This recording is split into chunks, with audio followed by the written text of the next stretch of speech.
चाहती हूँ कि सिंधियों के लिए कुछ खास संदेश दें। 70 साल की आज़ादी के बाद भी अभी तक का हमारे साथ सलूक हो रहा है रेफ्यूजीज जैसा। देखिए, सिंधी कम्युनिटी दुनिया का एक बहुत क्रिएटिव कम्युनिटी है, रिजिलिएंट कम्युनिटी है। पूरे दुनिया में आप फिलीपीन से लेके साउथ अमेरिका पनामा तक जाइए, सिंधी कम्युनिटी है। और सिंधी कम्युनिटी एंटरप्रेन्योर स्पिरिट है इनमें।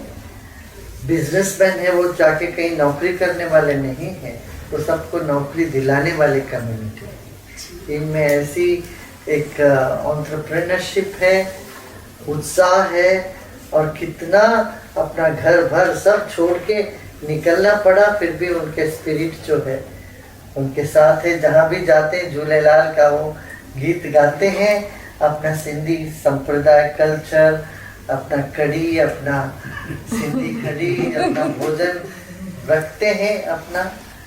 मैं कहूँगा उनके बच्चों में भी यही वो अपना कल्चर बनाए रखे। सनातन धर्म इनके जहन में है, और बच्चों में आजकल वो निकलता हुआ नजर आ रहा है।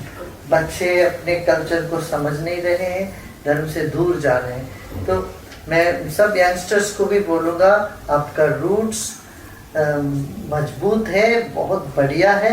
आप अपने रूट्स को सम्मान करिए। जीवन का वृक्ष कैसा होना चाहिए? रूट्स पुराना होना चाहिए, पत्ते नए होने चाहिए, तभी पेड़ एक स्वस्थ पेड़ दिखेगा ना। इस तरह से आप नए नए टेक्नोलॉजी अपनाओ, नए नए बिजनेस करने की तरीका अपनाओ, मगर अपना जड़ को मत भूलना, जड़ को मजबूत बनाओ। दूर आए हैं वहां से, क्यों अपना धर्म नहीं छोड़ना चाहते थे, अपना धर्म को पकड़ के इसीलिए आप बाहर आए। आप धर्म छोड़ देते तो वहीं पर रह जाते। अभी अब धर्म को नहीं छोड़ना चाहते, धर्म को पकड़ के आए। यह भी एक कारण है जिससे आपका विश्वव्यापी समुदाय बन गया। आप सबको मेरा बहुत बहुत बधाई है। आगे भी और दूसरे लोगों से इन्फ्लुएंस का होकर के अपना जड़ को नहीं भूलना, ये मत करना। बाकी आगे बढ़िए।